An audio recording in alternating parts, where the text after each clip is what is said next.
Instituto Nacional de Antropología e Historia. Secretaría de Cultura. Gobierno de México.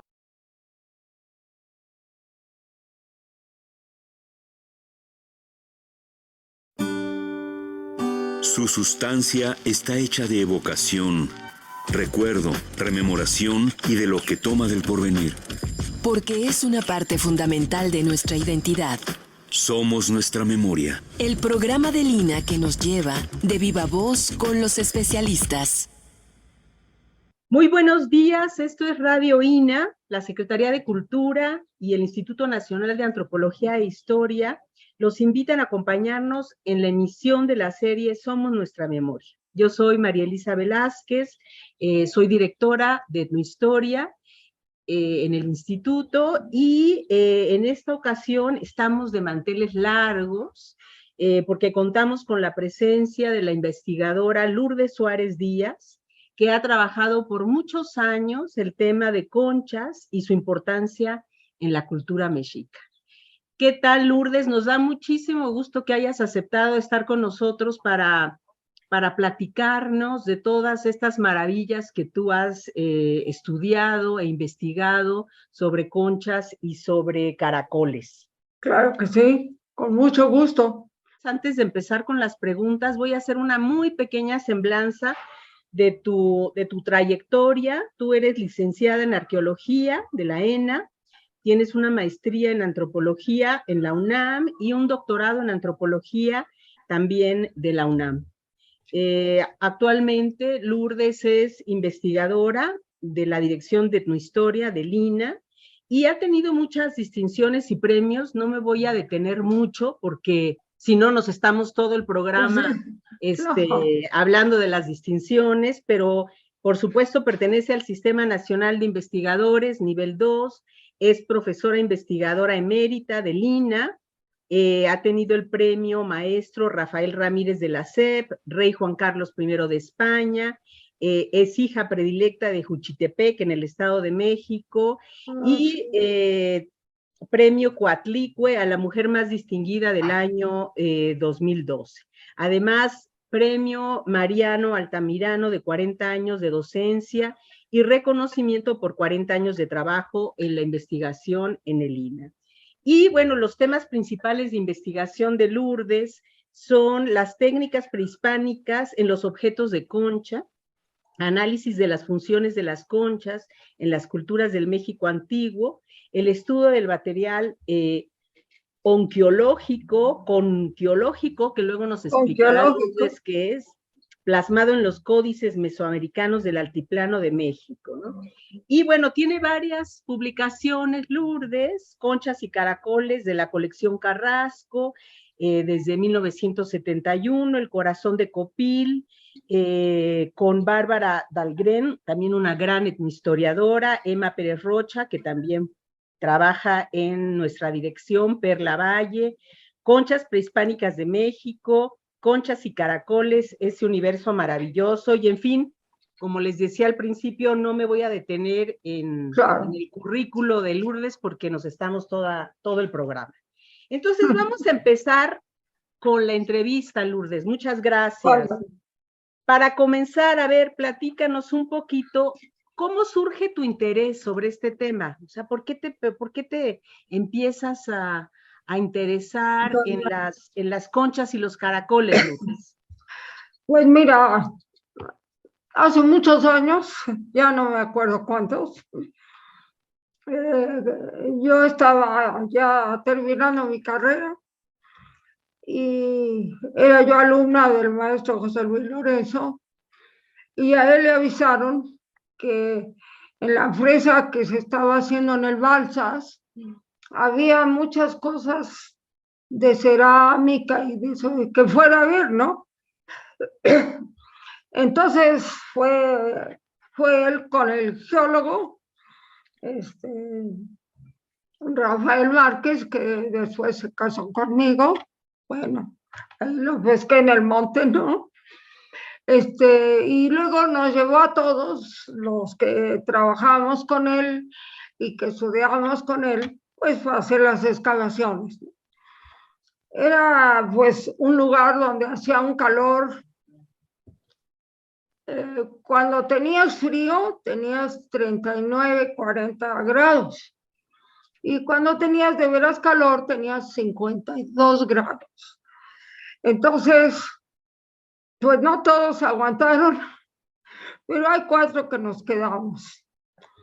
Empezamos a escalar y empezaron a salir cosas impresionantes, de ónix, de jade, de obsidiana, de cerámica. La cerámica no era muy bonita, curiosamente. Todo lo demás era sensacional. Y entre eso empezaron a salir objetos de adorno de concha. Cada vez más, cada vez más, cada vez más. Y pues yo estuve un año trabajando ahí en esas excavaciones hasta que se nos acabó el dinero, como siempre pasa, ¿no? Y le dije al maestro, oiga, maestro, ¿por qué no hago la tesis de este material? El maestro no quería, porque me dijo, no vas a encontrar ni un dato en ninguna parte. Pero primero, yo realmente estaba uno asombrada por tantas cosas que salían. Y después, pues porque es uno joven y no mide las consecuencias, ¿no? Y le dije, no, sí, maestro, sí la hago. Y bueno, él tenía razón, ¿eh? No había un solo dato en ninguna parte. Revisé todo el archivo completito y lo más que decían, había concha muy bonita, había objetos de concha. La concha, pues era bonita otra vez y nada más, no decían nada más. Pues entonces dije, no, pues sí voy a hacer la tesis sobre esto y empecé a trabajar. Recogí todos los objetos que se habían escalado y eran 22,000 objetos de concha. Entonces, bueno, mi maestro era muy exigente, ¿no? ¿Sabes? Bueno, tenía fama, ¿no? Y me dijo, pues esto, ¿qué vas a hacer con todo esto? Primero mi papá me hizo unas tablas con unos burritos y ahí puse todo y empecé a verlo por el microscopio. Los 22,000 objetos, todos los pasé por el microscopio. Claro que me tardé mucho tiempo en hacer la tesis. Era tu tesis de licenciatura, Lourdes. De licenciatura. Bueno, de ahí también luego hice la tesis de maestría, pero más tarde. Entonces, pues, no sabía qué hacer con la concha, mira. La ponía en un lugar, la limpiaba, la lavaba, la ponía en otro lugar, no sabía ni qué hacer. Y como un tiempo después llegó un arqueólogo americano que se llamaba Emil Haury. No sé si lo conocen, pero era un arqueólogo muy importante que trabajaba sobre todo en la parte suroeste de Estados Unidos, Arizona, Colorado, todo eso, la frontera casi con México. Y dice, pero qué cosa maravillosa tienen aquí, le dijo el maestro, era muy amigo del maestro, hablaba muy bien español. Y le dije, pues sí, doctor, pero yo no sé ni qué hacer con él. ¿No me puede recomendar alguna bibliografía? Pues no, dice, porque yo también tengo objetos de concha y tampoco sé qué hacer con ellos. Pero mire, creo que hay un artículo por ahí de un tal señor Holmes, como por 1850, pues busque en una revista, creo que fue en el Smithsonian. Entonces tuve que hacer arqueología, pero en la biblioteca, para ver si podía yo encontrar la revista donde estaba el artículo. Y pues yo soy una gente afortunada, ¿eh? Porque lo encontré. De repente encontré el artículo y realmente me orientó. No es que pudiera yo, pues, apoyarme así mucho en él, pero sí me orientó. Y entonces empecé a hacer un estudio sobre cómo se hacían los objetos, con qué los hacían, cómo eran los instrumentos, cuáles eran las técnicas de manufactura que utilizaban. Claro, había que ver todos los objetos y no tener nada con qué compararlos, porque estábamos en Guerrero y pues ahí no tenemos fuentes escritas o del siglo XVI que nos puedan ayudar. Pero bueno, sí logré pues localizar cómo manufacturaron los objetos, cuáles eran las técnicas que se habían usado y cuáles los instrumentos. Desde luego ahora sabemos muchísimo más de eso porque uno de mis alumnos lo trabaja específicamente, Adrián Velázquez, el doctor Adrián Velázquez, y él tiene acceso a un microscopio que le prestan en no sé qué parte, un microscopio de barrido, que es un microscopio gigante, y ya hasta sabe el material de los instrumentos de trabajo. Eso yo no lo sabía, pero sí pude, pues, determinar las técnicas, la manufactura, cómo era la manufactura, cómo se hacía, cómo se acababa. Oye, Lourdes, pero antes de que, perdón que te interrumpa, antes de que sigas, descríbenos un poquito cómo eran estos caracoles, para que nos los imaginemos, y estas conchas, de qué pues tamaño. Mira, desgraciadamente aquí no tengo dónde, pero al ratito te traigo un libro para que veas. Mira, teníamos desde cuentas pues que te diré, había unas que tenían de alto medio centímetro.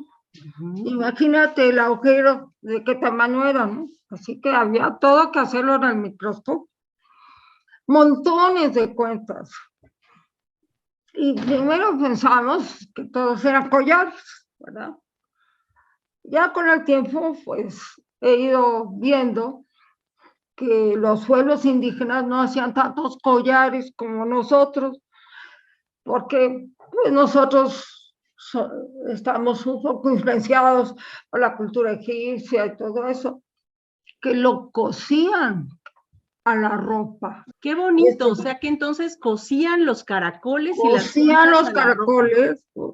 También, mira, las conchas en general, nosotros llamamos concha a todo, pero se dividen en dos grupos biológicos muy importantes. Uno son los bivalvos. Sí, mira, por ejemplo, aquí hay una trompeta, ¿no? Que, pues, luego te enseño otras cosas. Uno son los bivalvos, que son los que tienen dos conchas. Digamos que te comes un ostión y el ostión tiene una concha un poquito más grande que la otra y tiene dos, no uno. Pero si ves un caracol, como el que te acabo de enseñar, tiene una sola concha. Claro. Luego te digo un poquito del caracol porque vale la pena. Entonces, lo primero que hubo que hacer es un estudio biológico del material. ¿Cuáles eran? ¿Cuáles procedían de un bivalvo y cuáles de un univalvo? Los caracoles son muchísimo más abundantes que los bivalvos. Uno piensa que es al revés, pero nosotros porque nos comemos las almejas y nos comemos. Pero los caracoles hay cerca pues más de 100 variedades de familias de caracoles. Y en cambio, de bivalvos hay cerca de 50. Entonces hay muchas más variedad en los caracoles que las bivalvos. Pero el bivalvo es el animal más raro, pues yo creo que hay en la naturaleza. Porque empieza siendo, pues, una gota como de agua. Pero esa gota da vueltas. Vueltas y vueltas y vueltas y vueltas. Hasta que forma un caracol. Y ya ven que nos comemos lo de adentro. Que es, pues, digamos, el origen del caracol. Pero eso se calcifica y se vuelve un caracol. Es así como fuera de serie, ¿no? Lo que es un caracol. Y bueno, ahorita estoy empezando un estudio porque los caracoles que tocan, nosotros pensamos que son trompetas, pero no son trompetas, son cornos. Y eso es fantástico porque es que el sonido pues se enreda en ese caracol. Sí. Yo he estudiado todo eso, ¿no? Oye, Lourdes, pero cuéntame, o sea, los objetos que tú encuentras están hechos como caracoles y conchas, ¿verdad? Están Además de los hechos que hay. de, Ajá. están hechos de De caracol ese material, de concha Sí. y de ¿y caracoles. qué clase de objetos son? La mayoría en México son adornos. Hacen las dos cosas, hay instrumentos y hay adornos, pero en México hay poquitos instrumentos. Por ejemplo, yo fui a dar clase a Cuba y en Cuba hay todo un museo de puros instrumentos de concha, porque allá no hay adornos de concha. Y eso se entiende porque nosotros tenemos mucha obsidiana y la obsidiana es un material, es un vidrio volcánico muy importante para hacer herramientas. Tú, la obsidiana hasta te cortas cuando la cortas. En cambio, la concha, pues hay que hacer muchas cosas para hacer un cuchillo de concha, ¿no? Además, imagínate un cuchillo de concha. La concha además es muy bonita. Entonces, en México se ve que hicimos instrumentos, porque sí he encontrado anzuelos y he encontrado pues algunas raspadores y eso de concha, pero en general no hay instrumentos. Se ve que hicieron adornos. O sea, tú te has enfocado más a la parte de los mexicas, ¿verdad, Lourdes? Es la parte que más No, conoces o has trabajado otras donde zonas. hay más variedad Ajá. y tal vez los objetos sean más sensacionales es en Guerrero. En Guerrero hay cosas que no lo crees, ¿verdad? Pero claro que en Guerrero casi no lo hemos estudiado a Guerrero. Pero hay objetos, ya adornos de concha, desde por el año 600 antes de Cristo. Así que tenemos una variedad enorme. Ahora, ¿qué objetos hacen? Pues mira, hacen desde luego aretes, orejeras, que son extraordinarias, hacen cuentas, hacen incrustaciones, hacen pectorales, hacen pulseras, hacen ajorcas a los tobillos y luego hacen un montón de adornos que cosen a la ropa. E inclusive hacen ropa de concha. Uno de mis alumnos, que desgraciadamente se murió muy joven, encontró un entierro en Jalisco, en un lugar que se llama Huichilapa, pues es un lugar deshabitado casi ahora. Encontró un traje un entierro que no estaba ni tocado, ¿no? O sea que era un entierro, una suerte, ¿no? Con un individuo que tenía un traje desde el cuello hasta los pies, con más de 80,000 cuentas de concha. Para que el público que nos escucha se ubique, las culturas que estaban en Guerrero, que estaban haciendo estas conchas, ¿cuáles eran? Ese es el problema, nosotros le llamamos la cultura del balsas. Ajá. Pero nadie ha estudiado la cerámica que sacamos. 40 toneladas, nada más, imagínate. Nadie las ha estudiado. Y desgraciadamente el maestro, pues no encontró un equipo o no supo formar un equipo que estudiara esa cantidad de material. Pero la concha la hemos encontrado en muchas partes. Hay en la zona maya, hay bastantes conchas. Y luego en el altiplano hemos encontrado no demasiadas cosas. En Tula, ahí hemos encontrado las dos piezas mejores que se han encontrado, aparte de Huitzilapan, que son la coraza de Tula, pues tú la tienes ahí en el museo, y la cabecita que le llaman el coyote emplumado, que no es un coyote, sino una víbora, que es una cabecita que mide 12 centímetros, pero pues yo creo que es una de las mejores piezas del museo. Claro, no se puede, la gente casi no la ve, porque claro, tú entras al museo y la sala mexica se te viene encima, ¿no?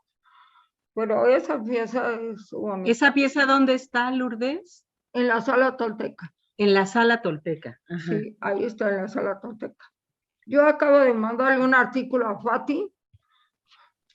Yo había escrito ya hace un artículo muy cortito, porque no hubo posibilidad en un congreso, pero ahora hice un artículo ya más grande y demás, se lo mandé a Fati, que lo va a meter en un libro. No sé cómo se llama el libro que va a hacer, pero lo están calificando, creo. Pero es una pieza única, ¿no? Nada más que fuera yo. Nada más para recordar, perdón, que está en el Museo Nacional de Antropología en la Ciudad de México, porque luego tenemos muchos escuchas de Latinoamérica, Lourdes, entonces para que se ubique. Sí. Entonces, mira, que está en el museo es del altiplano.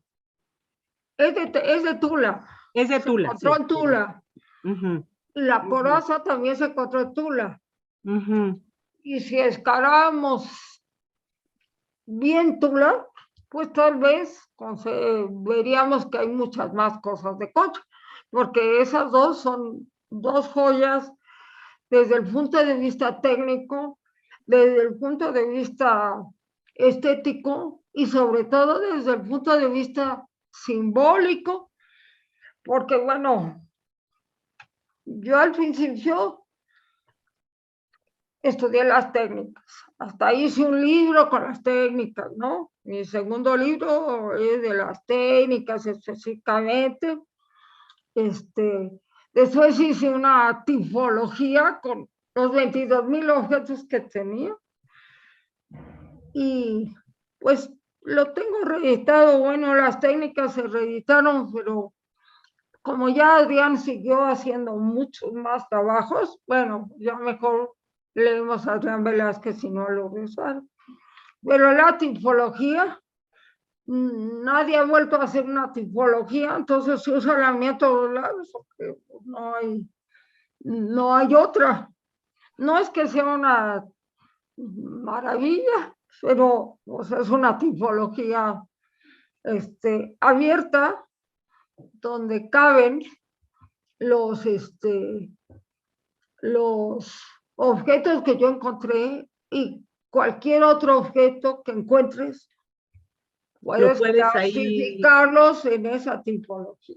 Oye, Lourdes, y entonces, o sea, primero estudiaste las técnicas, ¿no? Y las herramientas con las que trabajaban. Sí. ¿Esto lo encuentras desde el preclásico? Desde el o preclásico. desde el Se encontraron preclásico clásicos. hasta el Bueno, en posclásico? Guerrero se encontraron hasta el clásico, pero no el posclásico. Bueno, un poquito del posclásico, muy poco. Pero luego se encontraron en el altiplano, se encontraron en la zona maya, en muchas partes.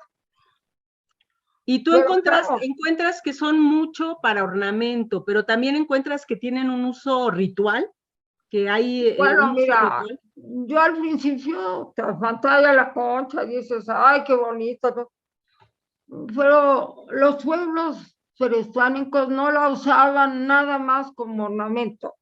Indiscutiblemente los adornaban, porque son bonitas, pero no los hacían para adornarse, porque esa idea que tenemos del adorno nosotros, ¿qué está pasando? Son ideas modernas. Los pueblos prehispánicos utilizaron la concha como símbolo. Y cada vez que estudiamos más, Adrián y yo, vamos viendo que más que nada son signos astronómicos, Ay, qué bonito. símbolos Ajá, qué interesante. del universo. ¿No? Es la luna, son las estrellas, son los cometas, es decir, tienen una connotación cósmica impresionante.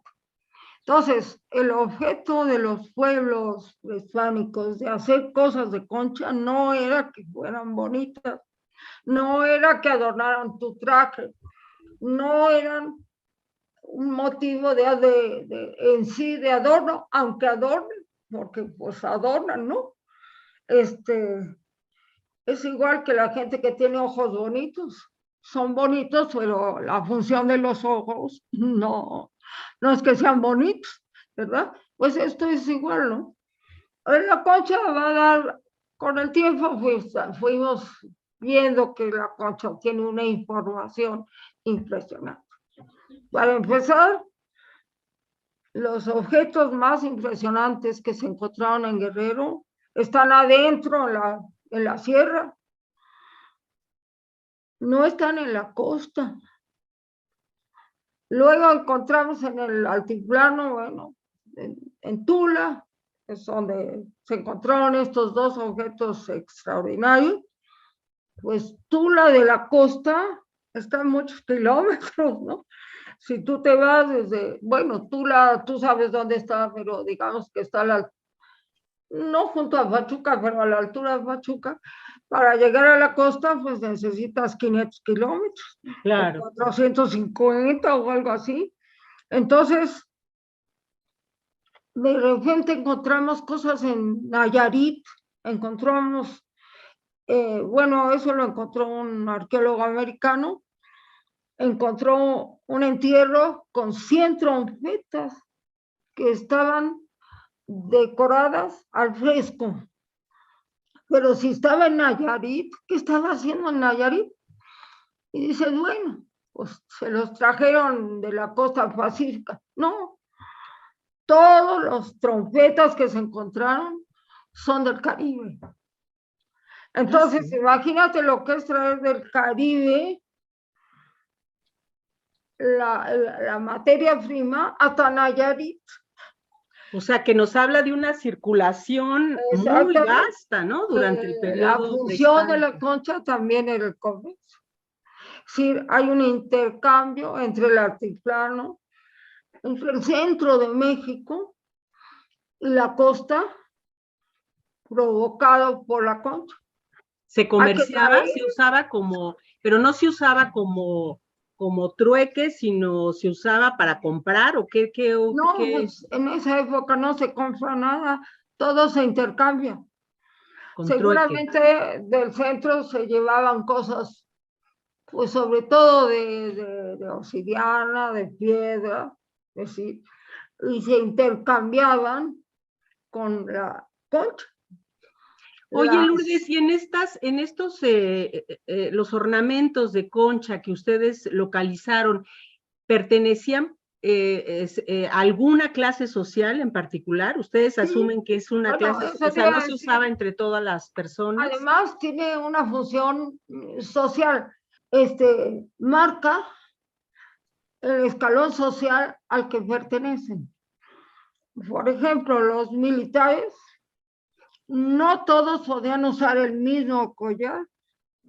Unos usaban determinado collar con determinadas especies que había que traer casi todo del Caribe, y otros usaban colchas más comunes y menos trabajadas.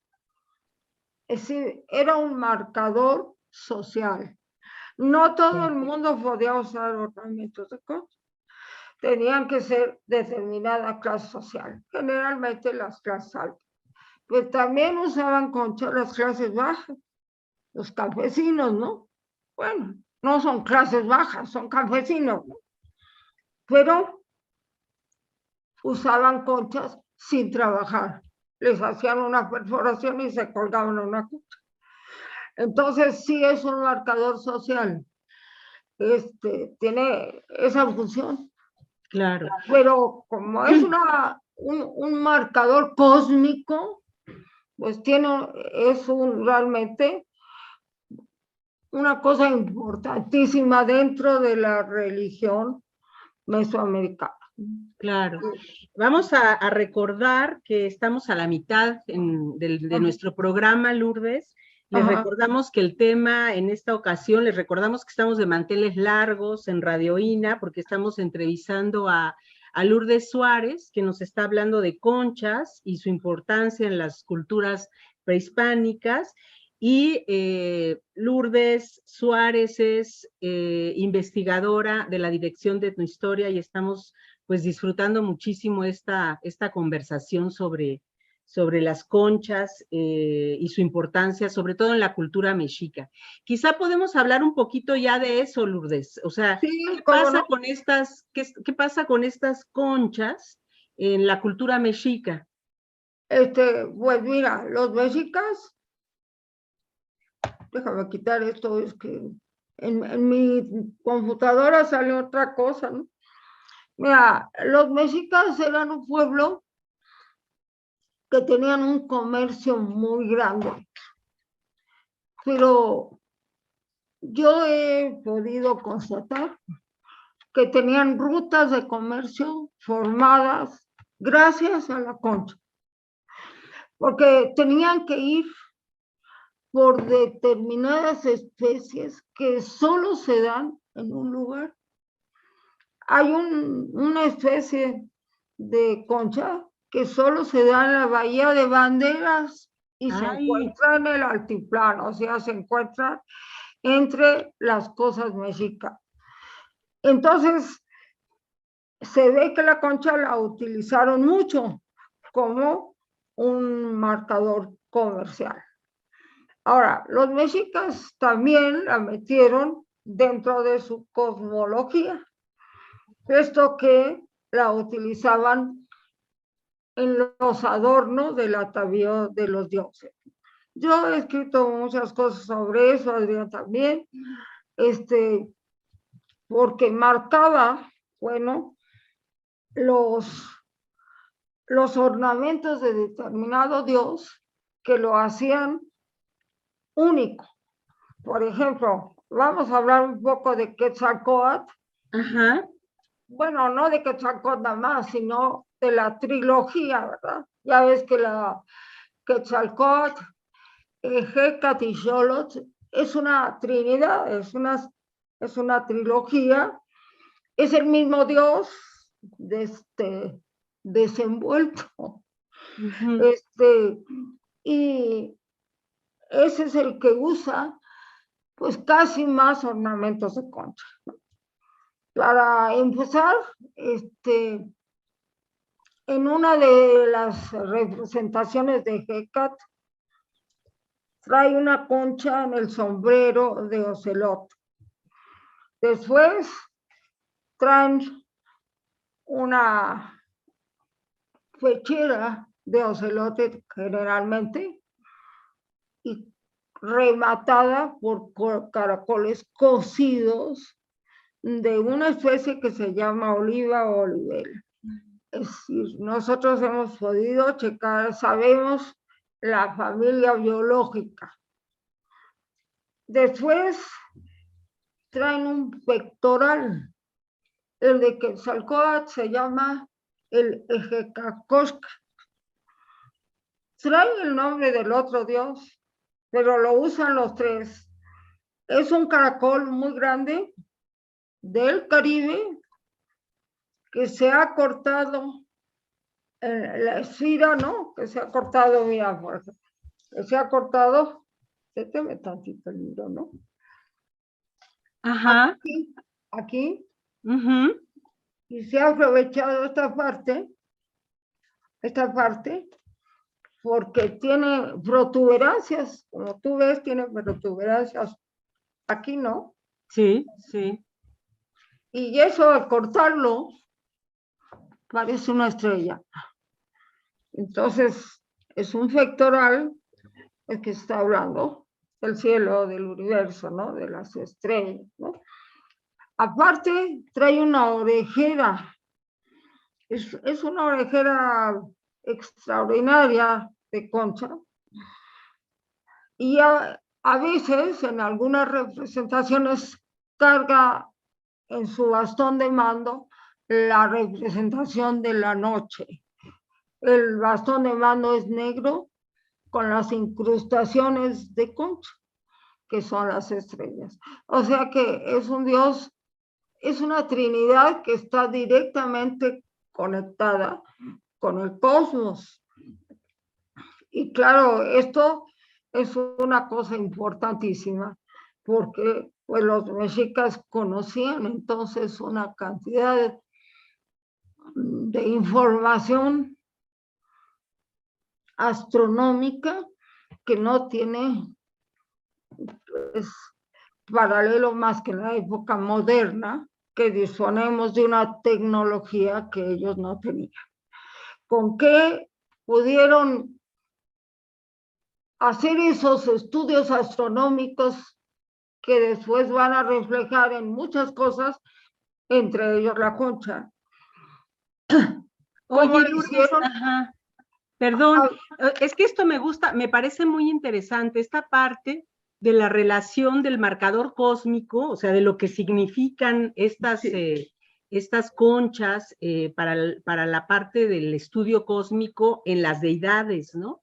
O sea que ellos, o sea, la parte, el material de estas conchas lo identificaban como un ornamento que ayudaba a explicar o que tenía relación con el cosmos. ¿Cómo explicar Sí, eso más? Ajá. era el símbolo del dios. Tú nunca vas a encontrar en ninguna parte a esta trinidad sin el Ejecacosca, sin la orejera o sin los caracoles. No todos cargan el bastón, pero esas tres cosas todos lo traen, es como su característica. Es más, cuando tú ves un Ejecacosca, ya sabes que ahí está Quetzalcóatl y su Trinidad, ¿no? La Trinidad completa. Y esto, pues, es una cosa realmente sensacional.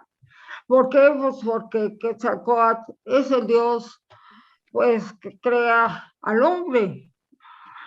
No nada más lo hace, porque, pues, hacerlo puedes hacer un muñeco, sino que le sopla, Ejecat sopla, es el viento, sopla y le da la razón y la inteligencia.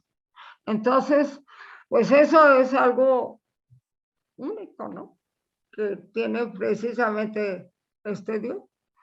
Entonces, la religión mesoamericana tiene una relación muy importante con la concha. Hay muchas cosas que tienen que ser de concha. Y yo cuando me fui a trabajar con la maestra Dahlgren, Yo trabajaba en el registro arqueológico, yo lo fundé junto con Noemí Quesada y Ariel Valencia. Y pues estábamos en el registro, echando a andar el registro y demás, y la maestra Dagny me dijo, no, véngase a trabajar conmigo, porque yo la necesito, y la maestra, pero bueno, era la maestra Dagny y nadie le podía decir no. Y ahí, pues primero salió la Coyolxauhqui, y trabajamos en las fuentes de chocolate.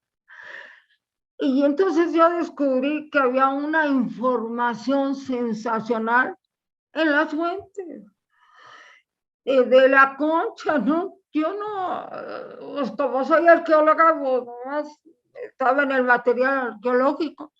No, las fuentes me daban una información sensacional. Háblanos de eso, Lourdes, ¿de qué fuentes utilizas? Bueno, pues mira, en el COFIL lo que tuvimos que hacer es buscar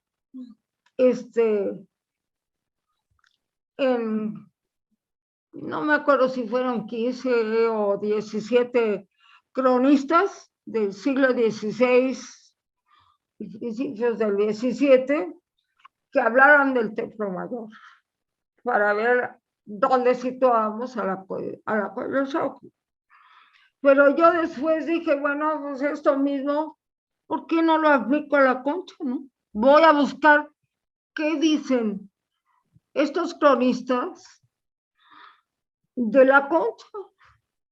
Voy a buscar todos sus datos y dicen un montón de cosas que además tienes la oportunidad de compararlo con el objeto arqueológico. Y entonces sí, ya tienes. Tú sabes que los arqueólogos a veces encontramos algo y quién sabe qué será esto. Debe ser simbólico, decimos. No sabemos qué es. Hemos encontrado el objeto, podemos estudiar el objeto, sus técnicas, mil cosas, pero a veces no podemos saber qué significa. Y la crónica, pues, está ayudando en una forma definitiva. Y todavía... Danos un ejemplo, Lourdes, danos un ejemplo para que los que nos escuchan tengan una idea. Por ejemplo, ¿qué fuente te ayudó a entender algún tema? El cronista que más me ayudó fue Bernardino de Sahagún.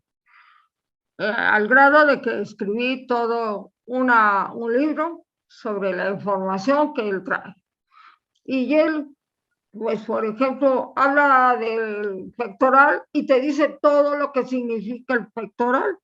Entonces, tú al encontrar el pectoral dices, bueno, pues es un pectoral hecho de tal forma, se tardaron tanto tiempo en hacerlo, ya podemos dar muchos datos.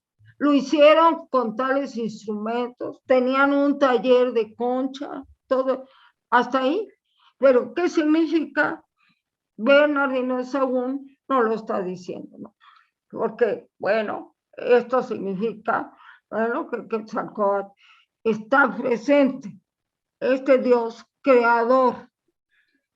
Pero además la concha es un signo de agua, es un signo de viento. Entonces, cuando lo encuentras en la arqueología, ya puedes saber qué significa y puedes comparar las dos fuentes. Pero todavía tuvimos otra suerte. Yo un día entré a la oficina y me dice la maestra, oiga, Lourdes, no sé si tú conociste a la maestra. No, pero era ya no. así, lo más folclórico que se imaginan. Y de repente te estaba hablando de sus ferros y de repente te estaba hablando de la fuente. Había que saber por dónde. Y me dice, Ya oiga. están bien abusados ahí. Sí. Me dice, oiga, ¿por qué no busca las conchas en este códice? Y me dio el códice, el borrónico. Y le digo, ay, maestra, pero ¿qué hago con el códice? Busque las conchas. Y efectivamente, ahora no nada más tengo la información escrita de los cronistas, ahora tengo el testimonio pintado en los códices. Y eso es lo que estoy haciendo. Ese es el proyecto que ahorita tengo. Bueno, O sea, trabajar desde los códices, cómo hablan de las conchas para entender su simbología, su Sí. ritualidad, etcétera. sí. Entonces ahora estoy haciendo un estudio. Bueno, ya hice el de Sahagún, el florentino, el códice florentino ya lo estudié y lo fotografié y lo tengo publicado, ¿no? Es mi última publicación. Pero ahora lo estudié en el Códice Tilleriano Remeses. Y entonces se me ocurrió que en la foto podía yo poner el objeto. Por ejemplo, yo pongo una cuenta en la fotografía, desgraciadamente no la tengo aquí, la tengo en la computadora de la fotógrafa. Puse el Dios y aparte puse la concha para que vean dónde estaba la cuenta. Como un catálogo. Pues en la misma foto saqué el dibujo de la concha y después busqué en la arqueología, en las excavaciones del Templo Mayor, todavía una concha igual y entonces la retraté, la puse ahí. Y después estudié esa concha, de dónde venía, de qué familia biológica venía. Y entonces puse la fotografía de la parte biológica. Entonces ahora tengo una foto de la cuenta arqueológica y pues la fuente biológica. O sea que Claro. necesitas varias herramientas disciplinarias, ¿no? La biología, la arqueología, la historia, la iconografía, para situar estos objetos. Sí, pero ahora no solamente necesito la fotografía, sino necesito la biología, porque sin la biología no puedo. Necesito la geografía, porque a ver de dónde viene esa concha. Claro. Mira, te pongo un ejemplo, una orejera. No, mejor te pongo otro. El pectoral que usa Tezcatlipoca, que es redondo y es de nácar. Y sabemos exactamente de qué concha viene. Es un bivalvo nacarado del que se sacan también las perlas. Entonces, pues, lo que hacemos ahora en el taller de Adrián es traer esa concha, trabajarla con los instrumentos que yo supongo que utilizaban y que ellos ya tienen más exactos. Y la trabajamos como si estuviéramos en el siglo XVI, en el siglo XIV, para ver cuánto tiempo se tardaban en hacer una orejera. Y luego, pues la buscamos en los códices, bueno, en el Tilleriano, en el Florentino, en el Tudela, en todos los que podemos, para ver dónde estaba, en qué lugar estaba y cuál era su papel. Y luego tenemos la crónica de Sahagún o de cualquier otro que te dice para qué la utilizaban. Porque a veces encuentras el objeto solo, sin ningún otro dato, y tú pues no sabes si tienes en la mano una orejera, una nariguera o qué. Sí, no siempre el arqueólogo puede interpretar sin otra fuente. Y ahora sí lo tenemos las tres fuentes a nuestra disposición y eso sí es fantástico. Oye, Lourdes, y es una investigación pues de toda tu vida y además importantísima. Bueno, yo quisiera tener alumnos que quieran estudiar eso. Desgraciadamente todos quieren escalar, ¿no? Pero pues ya habrá alguno, porque hay trabajo para siempre, así. Y por ejemplo, Lourdes, actualmente tú sabes o alguien trabaja, si sigue teniendo atributos simbólicos la concha en culturas actuales, en culturas indígenas. No, desgraciadamente se perdió. Mira, la industria era toda una industria, ¿no? No, luego los que editan no les gusta decir industria, pero sí era una industria porque se distribuía a todas partes. Yo fui a Estados Unidos y encontré cosas iguales a Guerrero, así que tenían un comercio, se distribuían los objetos en todos lados, ¿no? Pero tienes una fuente que puedes comprobar en el códice, que puedes comprobar en la crónica, que puedes comprobar en la mano. Entonces, ahora sí podemos reconstruir correctamente. Es un trabajo realmente extraordinario.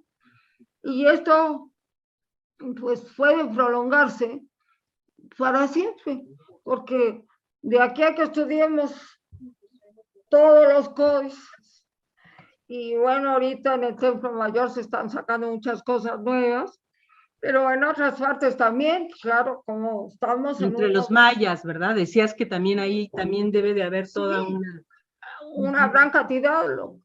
También tienen un cronista importante, pero no tienen tantos. Pero como ya tenemos estos, pues ya podemos comparar, ¿no? Ya tenemos realmente una información formidable. Ojalá tuviéramos más alumnos. Ya tenemos muchos arqueólogos que trabajan la concha, pero no muchos etnohistoriadores, que es lo que nos necesitamos etnohistoriadores que trabajen en la concha. Que trabajan la concha para que manejen las crónicas y la fuente pictórica, que es tan importante. Lourdes, nos quedan pocos minutos, pero me gustaría que antes de terminar el programa nos hablaras un poquito de este proyecto que estás pensando actualmente. Primero aprovechar el programa para decir que has hecho exposiciones muy importantes sobre estas conchas que han estado en distintas partes de Lina y que estamos viendo dónde más llevar esta exposición tan bonita. Pues mira, ahorita como estamos en una crisis y todo eso, pero mira, yo hice un libro que se llama Conchas, Caracoles y ese universo maravilloso.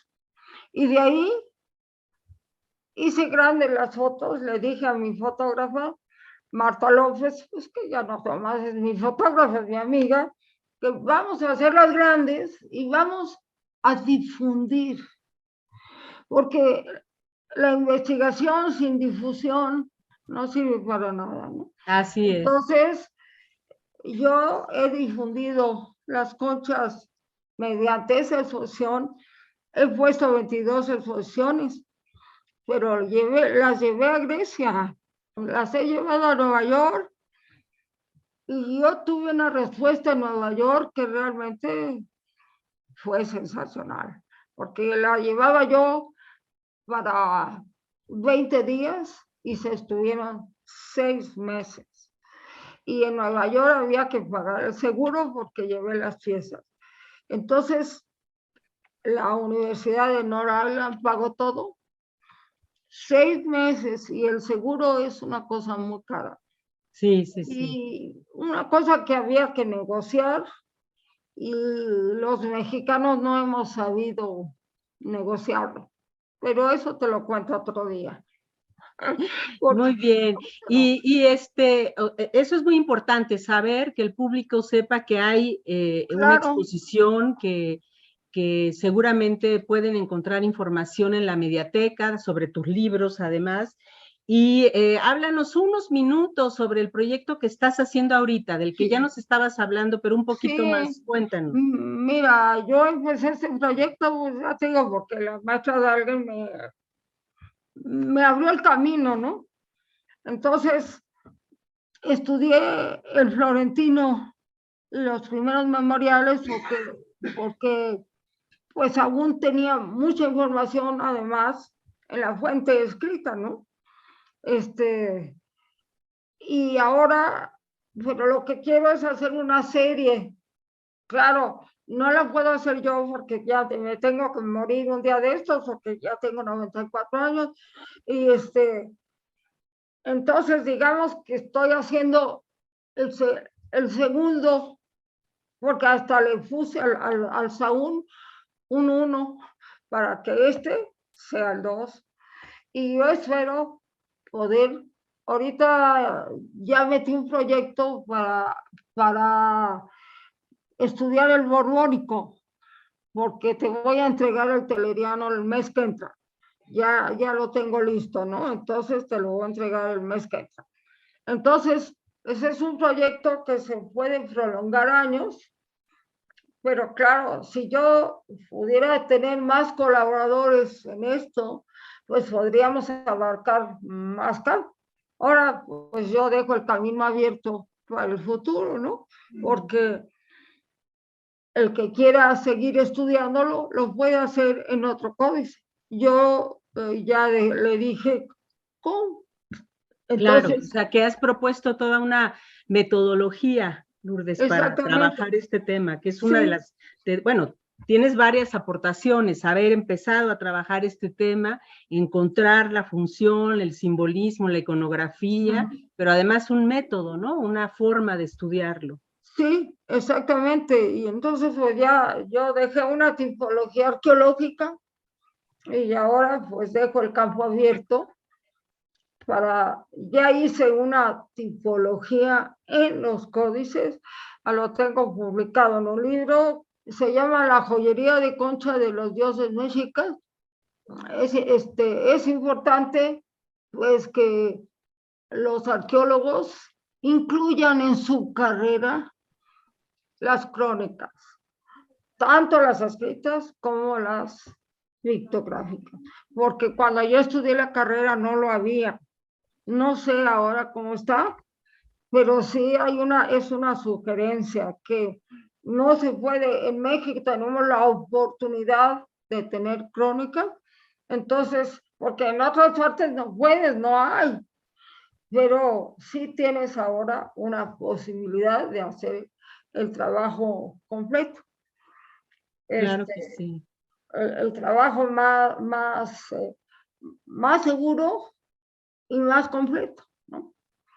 Entonces, pues, a ver a ver si puedo estudiar el borbónico, si como yo tengo el códice, no tengo que estar molestando a Rocío en la biblioteca, que préstame el códice, porque yo tengo una edición del borbónico, ¿no? Pero sí valdría la pena. Yo he dado clase, no nada más en México, he dado clase en la Sorbona, he dado clase en la Universidad de Inglaterra, he dado clase en Cuba, he dado clase en Estados Unidos, en todos lados, para difundir, porque si no difundimos, no nos conocen. Así es, Lourdes. Y hay tantas cosas en México que vale la pena dar a conocer, pues que yo invito a mis compañeros a que hagan más difusión, porque muy pocos hacemos difusión. Y eso, pues es en nuestra contra. No en Así nuestra es. contra directo, pero en contra del conocimiento, pues no solo el derecho al conocimiento que tienen los mexicanos, sino que tiene el mundo entero. Hay que dar el conocimiento a todos lados, porque Claro. Una parte Nosotros, fundamental de la investigación sí, es la divulgar lo que difusión, hacemos, ¿no? Es pues una de sí, las misiones que tenemos dentro del pues instituto. fíjate que sí, porque la gente se sorprende que tengamos cosas tan sensacionales que ni se imaginaban y nosotros tenemos un poco la obligación de darlo a conocer. Yo hasta tengo el proyecto de una película, hasta lo empecé, pero como vino la pandemia y se acabó el dinero y todo, pues ahí está. Pero ya tengo 2 escenas y valdría la pena a ver si puedo hacer la película y si no, alguno de mis alumnos a ver si la puede hacer. Yo le doy el pues, porque yo, pues a ver hasta dónde le llego. Ya Claro, no, pues nos dio mucho gusto estar contigo, Lourdes. Es muy importante y como parte de estas actividades que, como tú bien dices, deben de ser una obligación de los investigadores y las investigadoras del INA, dar a conocer los productos, los resultados de nuestra investigación. Te agradecemos muchísimo que hayas aceptado esta entrevista y tendremos oportunidad de hacer otras más porque nos interesa mucho conocer de tu trayectoria en el INA, por supuesto, y de estos temas maravillosos que son como el que nos acabas de exponer sobre las conchas y su importancia en las culturas prehispánicas. Entonces, muchas gracias, Lourdes. No sé si quieras agregar algo más. no, no quiero, pues sí quiero decir que esta industria se perdió, básicamente porque la religión prehispánica también se perdió y como tiene pues una importancia tan grande la concha dentro de la religión, pues con la religión se perdió también la industria de la concha, ¿no? De la Y concha. actualmente, bueno, las únicas conchas importantes son las perlas y también dan información, pero ahora una información muy corta, ¿verdad? O eres muy rica para traer perlas, un collar de perlas, o te lo robaste, ¿verdad? No, hay las dos informaciones, ¿no? Pero Sí. no, sí, también es información. Los arqueólogos ya ves que manejamos la basura y manejamos todo, porque todo es información. Todo es Pero, fuente de investigación. pero Pues con muchas gracias, Lourdes, de muchísimas nada, gracias. muchas gracias a ti. No, al contrario. Eh, pues nos despedimos. Soy otra vez María Elisa Velázquez, directora de la Dirección de Etnohistoria, y a Gracias. nombre de Radio INA doy por terminada esta emisión que fue posible por la generosa participación de Lourdes Suárez Díaz, Más investigadora generosa, no hay emérita problema. de la Dirección de Etnohistoria. Gracias a nuestros escuchas por su atención. Les sugerimos consultar más de nuestra producción a través de nuestras distintas plataformas digitales en YouTube y Spotify. En la producción, la Coordinación Nacional de Difusión a través de la Dirección de Producción Audiovisual con Ana Galicia y la Subdirección de Radio con Gabriela Marentes, realización y grabación de Banibaldo Morales, edición Rubén Martínez, apoyo Marta Hernández, Paula Abedoy y Jerónimo Cuevas. Muchas gracias y hasta la próxima. Gracias a Radio INA y gracias a Muchas gracias a ti, muchas gracias a ti.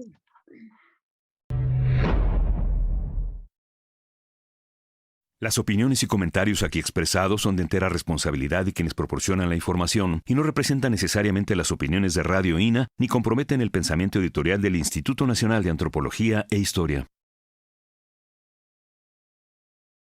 Instituto Nacional de Antropología e Historia. Secretaría de Cultura. Gobierno de México.